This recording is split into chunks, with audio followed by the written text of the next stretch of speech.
Good morning, everyone. Today is Give Big. We are so thrilled to kick off Tuesday, May 2nd with all of you.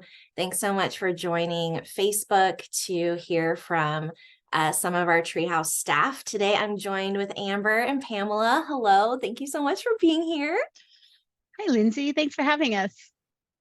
I am so thrilled that you're both here to represent our Educational Advocacy program. For everyone watching, we're taking over social media today and tomorrow to share how your gifts really make a big difference for each of our youth and kids in foster care. And so today is really just about diving into Ed Advocacy, which is one of our longest running programs at Treehouse.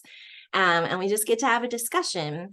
So if folks are watching this, feel free to put questions in the chat, and throughout the next couple of days, we'll try to get through your questions.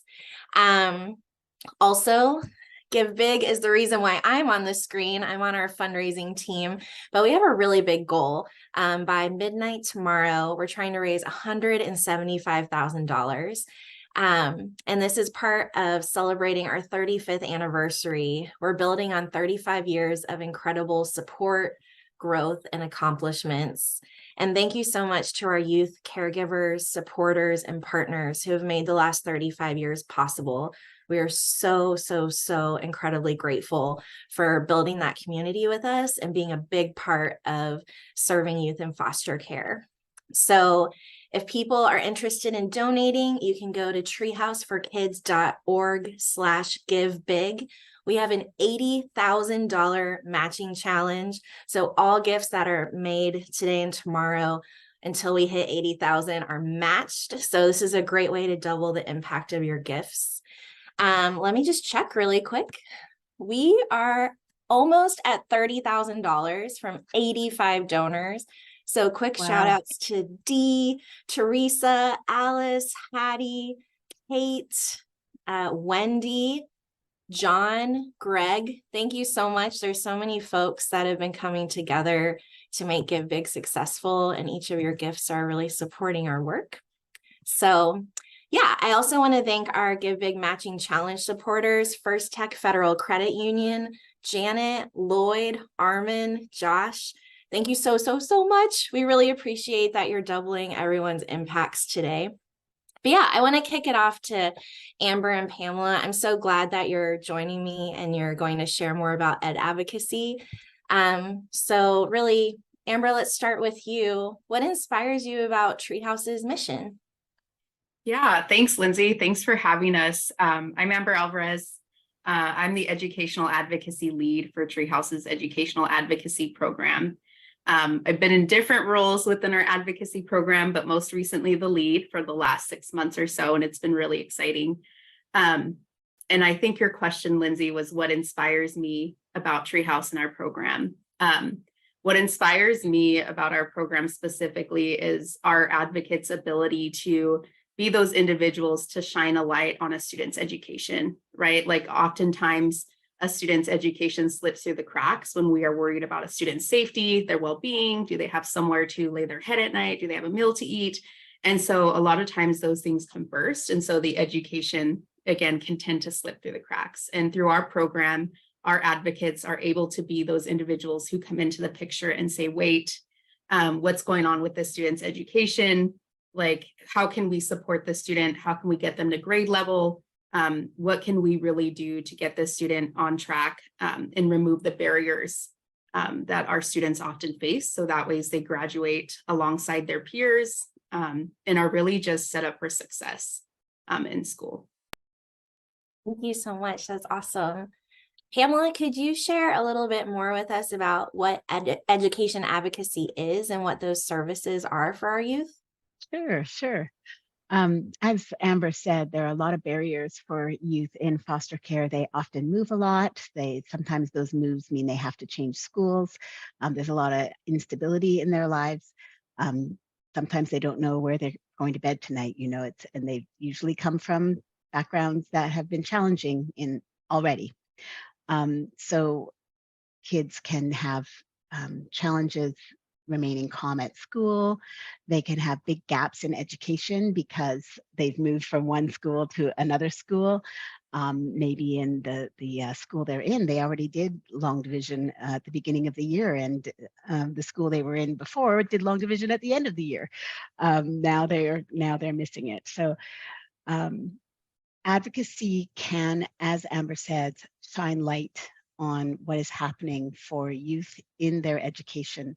Are they having a hard time concentrating at school because they're feeling really anxious? Are there gaps? Are there things that they've missed? Is there anything we can do from a trauma-informed perspective to help them feel safe and secure so they can concentrate on learning? And advocacy steps in when students are struggling, whether that's academically or whether that's behaviorally in school. And we help with the schools. We help set up communication between caregivers and schools. We help explain the education system to caregivers. We help explain the foster system to schools and teachers. We help figure out where the barrier is if youth are feeling challenged, and see what we can do to build a team to wrap around that youth to remove the barriers that they're experiencing. And so advocacy is really, we work directly with the adults who work with the kids. So our job is to equip, empower, and assist with the team of our youth. We're very much a short-term program, so where there's an issue or a problem, we jump in like an emergency room. We do what we can to stop the bleeding. We look around to see who's your primary care physician. Do you have an OT? And we find the supporters, whether that's within DCYF, the Department of Children, Youth and Families, whether that's with their caregivers, whether that's providing funds for tutoring, whether that's figuring out special education needs that they may have, working with their school directly, and we help equip the adults in their lives.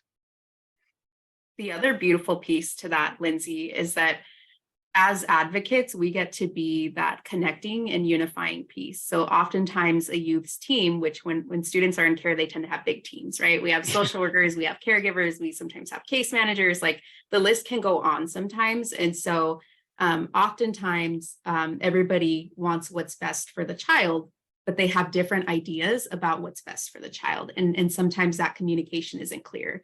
So a lot of the times we come into the picture, we're able to get everybody around the same table, whether that's virtually or actually in person, and really just talk about, again, what's in the student's best interest. Let's get on the same page here and let's all get unified in order to support that child. So, and again, I think it's really beautiful that we have that ability to be those people to step in and unite teams.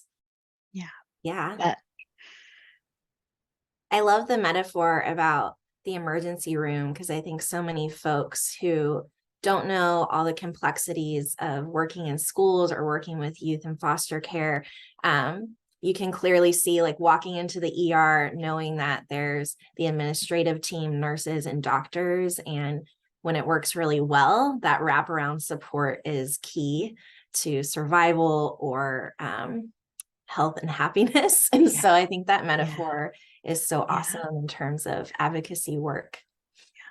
Yeah, it's Treehouse has other programs that are more like the primary care physician, right? So we have Graduation Success, which meets directly with youth on a very regular basis, helping to inspire them, helping to keep them on track, giving them that consistent person to meet with and that relationship. And so that's more continuing care. And ideally, those youth would be able to access Grad Success all the way through their high school experience. Advocacy is, we fly in when there's a problem. It's very much that emergency room. Let's stop the bleeding. Let's figure out why it's happening. Let's do the x-rays. Let's talk to the team. This is what we need. What ideas do you have? Do you have the resources you need? And then we back out and send them forth with their supportive teams. Yeah. Amber, you've been at Treehouse for a few years, and before your current role, you were really focusing on highly mobile youth. Could you share about some of like what a highly mobile youth means and kind of the unique needs, especially providing stability in uncertain times? Yeah. I'm really passionate about this topic, Lindsay. So thanks for asking about our highly mobile youth. But it's a new program, and not a program. So it's a new specialized role that we started this last program year. So we have 2 advocates who we call our highly mobile youth advocates, and they specialize in supporting our students who we deem to be highly mobile. I also want to preface this by saying that we totally understand that almost every student in the foster care system could be deemed or could be called highly mobile, right? And we want to be very clear that when we are saying highly mobile, we are talking specifically about our students who are in hotel stays, they're in night-to-night placements.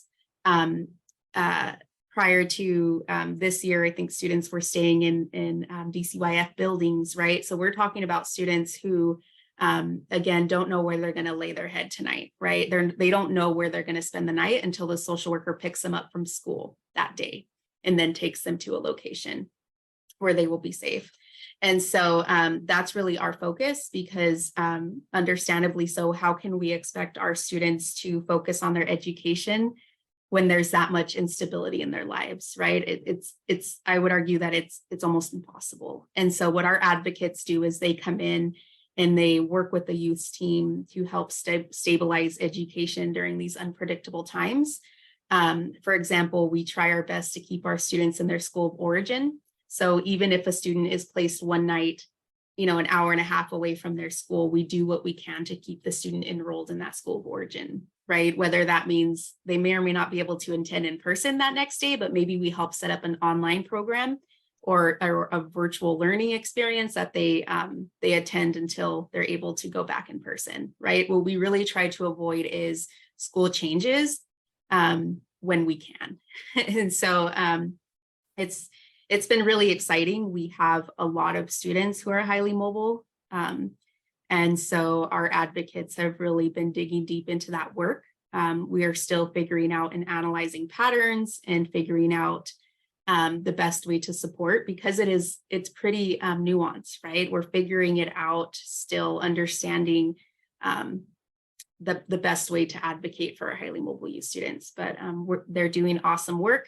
I was a highly mobile youth advocate myself for a couple of months, and now I get to manage them. So I get to, through them, hear about the amazing work that they're doing every day to serve these youth. And it's just, it's wonderful. Pamela, that makes me think the other day you were sharing how all the ed advocates work together to triage cases and make sure that you're serving youth quickly and effectively. Could you share a little bit more about that triage process? Sure. Those of us who are in management roles, so Amber and I right now in advocacy, when a referral is made to advocacy, we see that referral. Our intake team actually sees it first and then sends it to us. And we've got a case urgency scale that we use to determine the urgency of each case as it comes in. So we're essentially doing triage like an emergency room would. And those that are the highest urgency, so maybe they have a school meeting the very next day, maybe they have not been to school maybe they got suspended, or maybe they moved and nobody has been able to figure out the enrollment, or maybe transportation is not happening for them, so they're unable to attend. So those would be high urgency cases. And then that would be maybe the highest. And then maybe the lowest urgency might be the youth is falling a little bit behind and could really benefit from tutoring or something like that. And so we don't, as advocates, tutor, but we can make referrals for Treehouse funds to help with tutoring, and we can help to source those kinds of things. So we rate on the urgency scale how urgent each case coming in is. And then we work really hard to get it's on a scale of 1 to 5. And so we work really hard to get those 4s and 5s out within a day or two, same day or the next day. Sometimes it might be 3 days if there's a weekend or, what have you. And so in this way, the most urgent cases are seen first. And we give those cases to whichever advocate has capacity. So I might have a case with a youth that lives in Snohomish County, and the advocate who is physically located in Snohomish County already has 22 cases on her caseload and simply cannot jump in and attend a meeting tomorrow or figure out this urgent situation. But I have another advocate in another part of the state that has lots of capacity, and so I can give that case to the advocate with the capacity. And we learned in COVID that we could work as a statewide team. And that was a gift that COVID gave us. I mean, you know, I don't know that there are that many gifts that COVID gave us, but it really was, because it used to be that we only assigned cases to the local advocate. So if you had many children coming in an area with one advocate, there might be a wait list of 2 months, 3 months before the advocate could serve those youth. And so now that we learned we can do this, almost most schools will have Teams meetings or Zoom meetings. And so we can do this way. And it allows us to serve those youth like this. We can pass them to whoever has capacity. We can get on those cases.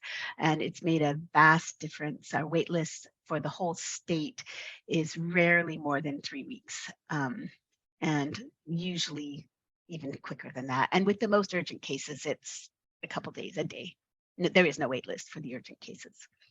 So that's something we're really proud of and excited that we can work together as a statewide team and support the youth all across the whole state. I love that. And, you know, with fundraising and GiveBIG, today, GiveBIG and Give More 24 have collaborated. And so donations are coming from folks across the state of Washington, Southwest Washington, King County, Spokane. And it's really cool to see that no matter where you live, we're all actively serving youth across the whole state. So I want to do another plug for my role. If you visit treehouseforkids.org/GiveBIG, you can make a donation today and it will serve any of the youth across the state that we're working with, which is really wonderful.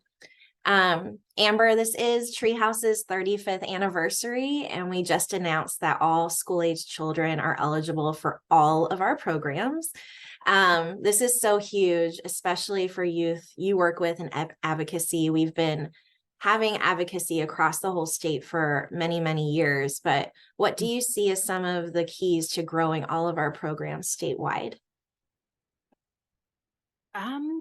That's a great question, Lindsay. I know that I can talk about like the growth that we recently have seen and the expansion of our programs and how that's impacted my area specifically. So I used to be an advocate in Region 2, and I currently reside in Region 2. So I'm a little partial to the Yakima Tri-Cities area.